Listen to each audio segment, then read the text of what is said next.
Hi guys, napaluto nga pala ako dito ng gatang sigarilyas dahil nga namiss ko nga rin talaga mag-ulam na ito. Dinamihan ko na nga rin pala yung mga gulay para nga lahat nga kami makakain. Ultimo nga yung ate kuya ko nga mabibigyan ko. At iniwan ko nga lang din pala sa katamtaman tong laki tong sigarilyas para nga mabilis nga rin siya maluto. At pagkatapos ko nga pala ito hiwain to lahat, ito na nga, susunod ko na nga rin pala yung mga rekado. Iniwan ko nga lang din pala ito sa katamtaman laki tong mga rekado. At pagkatapos ko nga pala dyan mag-iwa, ito na nga pala yung mga gagamitin namin. At kung umabot man kayo sa video na to, pakicomment naman kung tagasan kayo kung anong pang mga request nyong ulam para alam ko at mapatikim ko rin sa pamilya ko.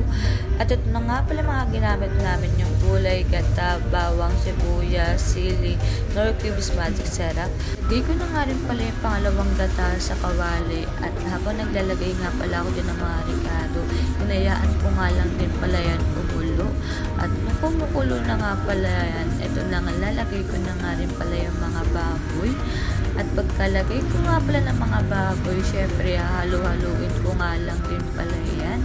At pagkahalo-halo ko nga lang din pala, pinabayaan ko lang hanggang sa kumulo. At naglagay nga pala ako dyan ng sili.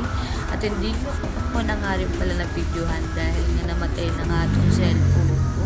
At nilagay ko na nga rin pala itong mga gulay. At pagkalagay ko nga ng mga gulay, hinalo-halo ko nga lang din pala ito ng hinalo-halo. At tinayaan ko nga lang din pala ito ng mga 30 minutes para nga talaga lumambot nga itong karne at maluto nga rin itong mga gulay. Tinayaan ko nga lang din pala kayo ng mga 30 minutes. Tapos ayan na nga. Nung nakita ko na nga na medyo okay na nga, inilagay ko na nga itong unang gata. Kung tawagan ay kakang gata. Pagkalagay ko nga na itong kakang gata, ito na nga. Kitang-kita nyo nga naman talaga at hinalo-halo ko na nga rin pala yan ng hinalo-halo.